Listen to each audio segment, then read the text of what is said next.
All right, guys, today's project is getting this 2003 Polaris XC700 ready for a few days up in northern New York. We've got a little bit of a list of things that need to get done to it. I'm doing this for a buddy who's letting me borrow it, rent it for the weekend, and I thought I'd make a little video of it. So let's get into it. First off, we're going to need to replace and take a look at the starting gear, the Bendix that comes off the electric starter. Right now it only has a pull start. We're going to clean the carbs because it will idle, but only on half choke, and it doesn't idle very well. You have to mess around with the idle speed. We're going to clean the clutches and the belt. The clutches have a little bit of oxidation on them from sitting in the trailer for so long, and it never hurts to hit them with a little green Scotch-Brite. And last on the list is we're going to adjust the suspension. The sled's old. I'm sure the suspension's a little bit worn out, and I'm a little bit bigger of a guy than the regular rider. So let's get into it. All right, so our battery goes up here in the little battery tray. We have our solenoid intact. I'm not quite sure if it works or not. So we've got a DeWalt 5 amp hour battery, 20 volt, hooked up to the solenoid. We're gonna go ahead and power it on, and we're gonna see if our starter spins.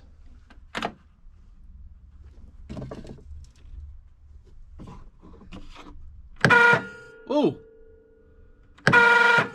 that doesn't sound good. Well, solenoid works, starter works, but what the heck does it spin? We're gonna have to figure that out. I'm not sure if there's supposed to be a chain that goes from the starting motor to the engine, or excuse me, to the primary, but we're about to take the primary clutch off. So that's good. We're gonna order some parts for that. Let's skip the carbs and let's take the clutches off. Okay, so after numerous attempts with breaker bars and long pry bars, we're still unable to get this clutch off because that is the incorrect clutch pulling tool. So you can see we're starting to round off the tip, meaning that there is a step down in there, that this is not bottoming out where it should be, because that's what we need. You can see it steps down at the point, and the threads are still in the same place. So thankfully we have the right threads, but we don't have the right step down. So that's ordered, as well as a small tool to insert into that hole to be able to take the secondary off. All right, we're gonna get the secondary and the primary, take it apart, cleaned up, polished up, put back together. That'll take us probably close to an hour, and then we'll check back in with you guys. All right, we've got the primary part, the spring off of it, and the main cap. Make sure when you take this apart, if you do, you line up your X and your X. This is something that should be moving freely, and as you can see, it's not. So I'm just gonna make sure that I clean all the surfaces. I'll probably take these bolts out with the weights, clean the bolts, clean the weights, clean the surfaces that they all move on, and especially clean the inside of these, and they're gonna look mint. Okay, we've got our starter ring gear. It'll go on the primary clutch. Got it all cleaned up, both sides ground down. Got all the bolts cleaned up. These are gonna get Loctited on there. The ring has somewhat of an interference fit with the primary. So what we're gonna do is heat this up a little bit with the propane torch, and then get it on there, get it down, get all our bolts in, get everything snug, and then torque it down.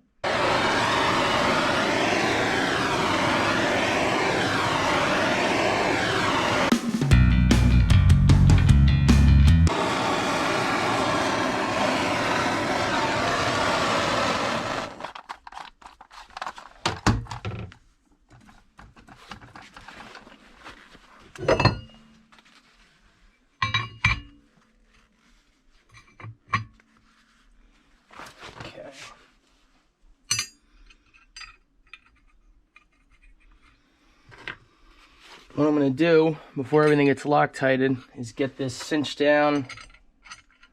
I want to get these bolts on here just to help center it.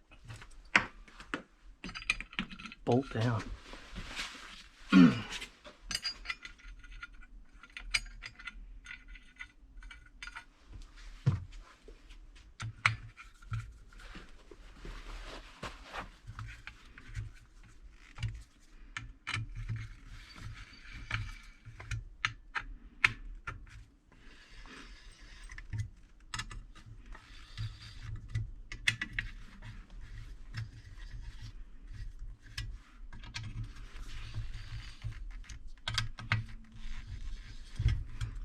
Okie dokie.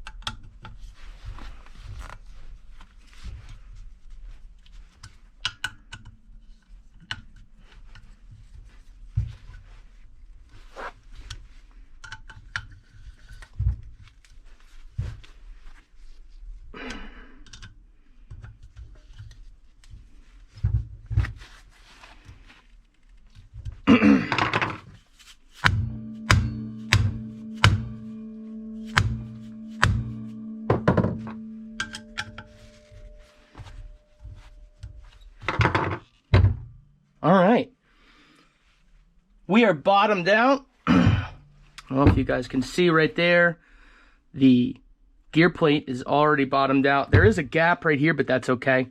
It's bottomed out on the mating surface, so that is awesome. So now what I'm going to do is take each bolt out, Loctite it, run it back in. I don't know the torque spec on these. I'm just going to give them a Guten tight. They're not going to go crazy. It is a metal bolt and an aluminum casting, and then we're going to put this back in the machine. Thanks to my ADD, we've got side project number 1. This is the tripod I'm currently using, and this is the piece of metal that I tried to grind flat. That screws into my 1/4-20 so that my my GoPro magnet can stick onto it, but this is a crappy old Targus, and I've got this better Benro. But I need a piece of metal for the quick attach. So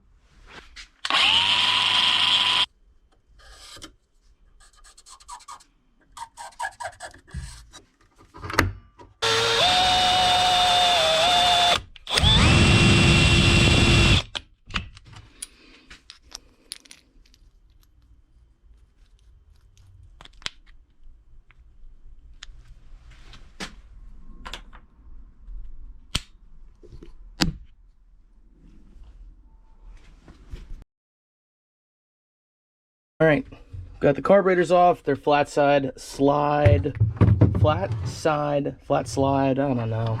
The Makunis? Makuni. So I'm not going to get too involved with cleaning these, only because that's a throttle position sensor. I don't want to mess that up. They're very temperamental on Polaris's. My 700 Sportsman had one. Very, very, you know, like I said, fidgety. Also, these are tamper-proof Torx heads, and I don't have one. So I'm just going to kind of take the bowls off, clean them, make sure everything's synced up because they're double carbs, so you got to make sure that this carb's opening the same time as this one. I'm also no carb expert, so I'm not going to try to play one on YouTube. I just try to play a mechanic that kind of knows what he's talking about. I'll make sure our oil injection ports are clean, and that's it. Through the power of editing. Okay, carburetors are back together. Cleaned up. I did have some jets that were clogged. Hopefully they look a little bit better than when we took them out the first time. What I would like to do before the carburetors go back in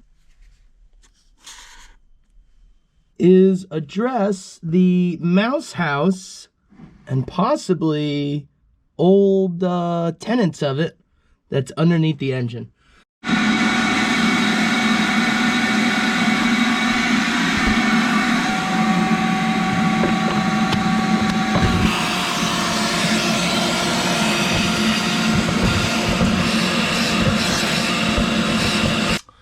Yeesh. A little red fur. Ugh, stuff's gross. Alright guys, I took a quick minute here to clean up this side of the oil tank as well as down here underneath the air box. My thought on that is if it's clean, I'll know when something's leaking. If it's an oil line, a gas line, or a coolant line, which the coolant lines look to be okay. Took a ton of junk out from underneath the engine as you saw. Right now, what I want to just do is make sure that our fuel pump is working. Our fuel pump is right here. We've got fuel going in. Down here is fuel coming out that goes to this line. And then we've got the pulse line that goes underneath this intake boot. So what I'm going to do is just see if I could spin the motor over. And if that suction and vacuum makes the fuel pump work. Oh. Okay. Also, that fuel looks a little nasty. Looks a little yellowed. All right, cool.